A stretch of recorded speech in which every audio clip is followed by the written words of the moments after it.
आई तुळजाभवानीच्या नावाने उदे उदे, आई येडूसरीच्या नावाने उदे उदे. तर नमस्कार मित्रांनो, तर मी तुमचा सर्वांचा लाडका येदी.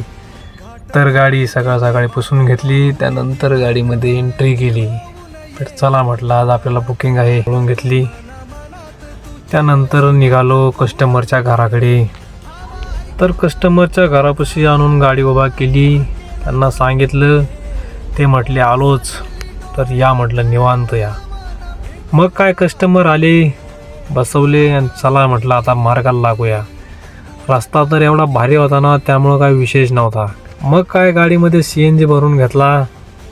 CNG भरल्यानंतर म्हटलं आपलं टेन्शन कमी झालं. तर चला आता परत काही टेन्शन नाही. मग काय आलो तुळजापूरमध्ये, गाडी लावली पार्किंगला. त्यानंतर आलो मंदिराकडे. चला म्हटलं फोटोशूट घ्यावा. त्यानंतर व्हिडिओ घेतला थोडासा. तर मग काय पाहतो तर काय इथं अंगात आलं होतं, कारण संबळ वाजत होतं. तर बघा कसं वाजत आहे.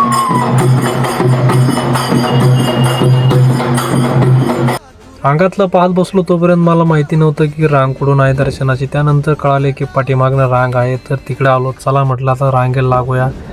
पाहतो तर काय आतमध्ये भरपूर गर्दी झाली होती, कारण 3rd फ्लोअर 4th फ्लोअर फुल झाला होता. त्यानंतर चला म्हटलं आता काय करा, पर्याय नाही. मग काय स्क्रीनवरती दाखवत होते देवीची पूजा चालू होती. त्यानंतर म्हटलं आतमध्ये जाऊन काय आपलं दर्शन होणार नाही.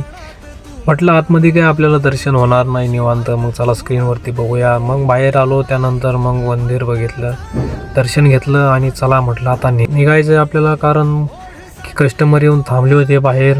आपल्यालाच उशीर झाला होता. तर चला म्हटलं पटकन जाऊया गाडीकडे. तर निघालो दर्शन घेऊन. चला म्हटलं पळतच जाऊया बाहेर. आता चला. मग काय बाहेर आलो आणि चला म्हटलं आता न्यायचं आहे आपल्याला. तर निघालो आम्ही आता येडूसरी देवीला. तर चला. मग काय आलो आम्ही येडूसरी देवीला. तर असं भारी वाटत होतं की मला तिथून जाऊच वाटत नाही आहे, असंच झालं होतं वातावरण मस्तपैकी. तर आलो. चला म्हटलं दर्शन घेऊया. दर्शन घेतलं आणि चला थोडासा शूट घ्याव्या म्हटलं. तर शूट घेतला. असं भारी वातावरण झालं होतं.